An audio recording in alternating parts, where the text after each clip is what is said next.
વિદ્યાર્થી મિત્રો, દાખલા નંબર 6 ની વાત કરીએ. બટન સેલ જે મોટા પ્રમાણમાં કાંડા ઘડિયાળમાં અને વિદ્યાર્થી મિત્રો અન્ય ઉપકરણમાં વપરાય છે. બટન સેલ વિશે તમને ખબર જ હશે, આપણે ડિટેલમાં જોઈ લીધેલો છે અને એની પ્રક્રિયા અહીંયા આપેલી છે.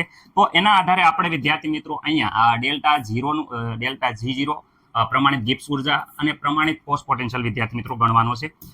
જે 0 આવે ત્યારે પ્રમાણિત શબ્દ ખાસ યાદ રાખવાનો. ઓકે વિદ્યાર્થી મિત્રો, અહીંયા ખાસ વસ્તુ એ યાદ રાખવાની છે કે અહીંયા ઝીંકમાંથી જોઈ શકો છો કે ઝીંક +2 એટલે કે વિદ્યાર્થી મિત્રો અહીંયા થઈ જાય છે ઓક્સિડેશન. આ વસ્તુ ભૂલવાની નથી. એટલે વિદ્યાર્થી મિત્રો આનું ઓક્સિડેશન થતું હોય તો સીધી વાત છે કે સિલ્વર છે એનું રિડક્શન થતું હશે.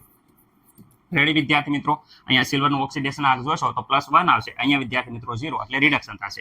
સર એવી રીતે નહીં અમને ખબર પડે, તમે કોષ પ્રક્રિયા લખાવો. એનોડ ઉપર ઓક્સિડેશન તો અહીંયા વિદ્યાર્થી મિત્રો આ ઝીંક છે વિદ્યાર્થી મિત્રો સોલિડ, એનું વિદ્યાર્થી મિત્રો ઓક્સિડેશન થાય છે એટલે કે ઝીંક વિદ્યાર્થી મિત્રો +2 માં રૂપાંતર થાય છે અને +2 માં થાય તો બધાને ખબર છે 2 ઇલેક્ટ્રોન મુક્ત થાય છે. એનોડ ઉપર વાત કરે તો આ પ્રક્રિયા થાય એને હંમેશા ઓક્સિડેશન કહેવાય છે. કેથોડની વાત કરે તો કેથોડ ઉપર રિડક્શન થાય છે.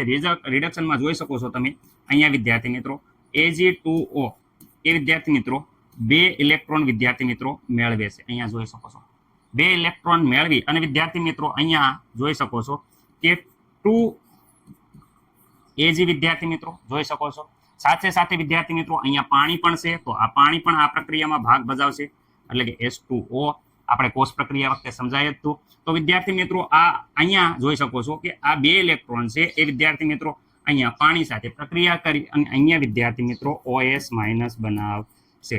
સર કેટલા OS- બનાવશે? તો સીધી વાત છે કે અહીંયા જોઈ શકો છો 2 OS- બનાવશે. રેડી આખી પ્રક્રિયા અહીંયા લખી છે અને અહીંયા વિદ્યાર્થી મિત્રો આખી નિપજ લખી છે, જોઈ શકો છો. રેડી જે ઓક્સિડેશન પ્રક્રિયા સિવાયની જે વધી એ વિદ્યાર્થી મિત્રો કેથોડ ઉપર વધે. કોઈ પ્રોબ્લેમ નથી સર, અમને વ્યવસ્થિત રીતે આવડી ગયું.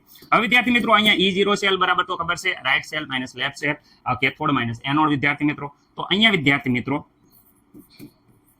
ઓકે અહીંયા રિડક્શન તો અહીંયા થાય છે તો વિદ્યાર્થી મિત્રો અહીંયા જોઈ શકો છો કે અહીંયા છે વિદ્યાર્થી મિત્રો શું છે તો વિદ્યાર્થી મિત્રો AgO2 માંથી શું થતું હતું? બનતું હતું Ag. ઓકે વિદ્યાર્થી પ્રમાણિત કોષ પોટેન્શિયલ એનો લેવાનો છે અને પ્રમાણિત કોષ પોટેન્શિયલ ઝિંકનો લેવાનો છે વિદ્યાર્થી મિત્રો Zn પ્લસ પ્રમાણિત રિડક્શન પોટેન્શિયલ ઝિંક ધાતુ અર્ધકોષ પાત્ર માટે.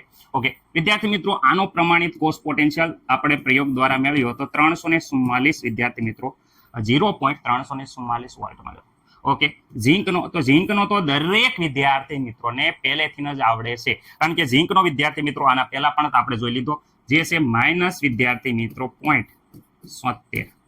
તો વિદ્યાર્થી મિત્રો અહીંયા તમને બધાને ખબર હશે કે પોઈન્ટ વિદ્યાર્થી મિત્રો 0. જોઈ શકો છો 344 માઇનસ અહીંયા પ્લસ થઈ જશે 0.70. ઓકે વિદ્યાર્થી મિત્રો, તો અહીંયા હવે સરવાળો કરવાનો હોય છે. વ્યવસ્થિત સરવાળો કરશો એટલે આપણે વિદ્યાર્થી મિત્રો જ્યારે કાંડા ઘડિયાળનો કોષ પોટેન્શિયલ જોયો તો પ્રમાણિત કોષ પોટેન્શિયલ કેટલો મળતો હતો તો એ જ વિદ્યાર્થી મિત્રો અહીંયા મળશે. તમે જોઈ શકો છો 1 પોઈન્ટ વિદ્યાર્થી મિત્રો 10.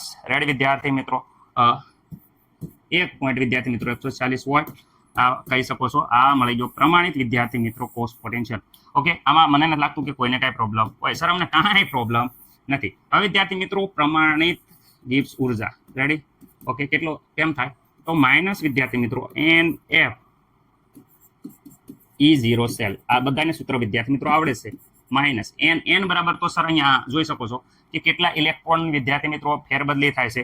તો અહીંયા વિદ્યાર્થી મિત્રો અહીંયા જોઈ શકો છો કે 2 મોલ ઇલેક્ટ્રોનની ફેરબદલી થાય. જો 2 મોલ ઇલેક્ટ્રોન તો અહીંયા n બરાબર 2 ઇલેક્ટ્રોનની આપલે થતી હોવાથી n બરાબર 2. F બરાબર તો વિદ્યાર્થી મિત્રો 96487 પણ લખી શકો, 9500 લખો તો મને કાંઈ પ્રોબ્લેમ છે. E0 સેલ તો વિદ્યાર્થી મિત્રો અહીંયા આવ્યો જ છે, જોઈ શકો છો 1.10 લખો તો વાંધો નહીં અથવા 1.104 વોલ્ટ લખો તો પણ વાંધો નથી. ઓકે તો અહીંયા પ્રમાણિત ગિબ્સ ઉર્જા વિદ્યાર્થી મિત્રો વ્યવસ્થિત રીતે તમે સાદરૂપ આપશો તો વિદ્યાર્થી મિત્રો અહીંયા મળે છે -21 વિદ્યાર્થી મિત્રો 21 30 72 વિદ્યાર્થી મિત્રો 21 30 72 મેં ડાયરેક્ટ લખી નાખી છે. તમે એકવાર વિદ્યાર્થી મિત્રો ખાસ જોઈ લેજો. રેડી જૂલ પ્રતિ વિદ્યાર્થી મિત્રો મોલ. ઓકે આટલી મળે છે અને વિદ્યાર્થી મિત્રો આને કિલોમાં ફેરવી હોય તો બધાને ખબર છે કે ડેલ્ટા G0 = 3 આંકડા પછી પોઈન્ટ લગાડી દો તો -213.072 કિલો લખાવાનું રહેશે જૂલ પ્રતિ મોલ. ઓકે વિદ્યાર્થી મિત્રો મને નથી લાગતું કે આમાં કોઈને કાંઈ પ્રોબ્લેમ હોય. આશા છે કે દરેકને આ દાખલો આવડી જશે રેડી અહીંયા આપણો આ વિદ્યાર્થી મિત્રો જવાબ આવી જાય છે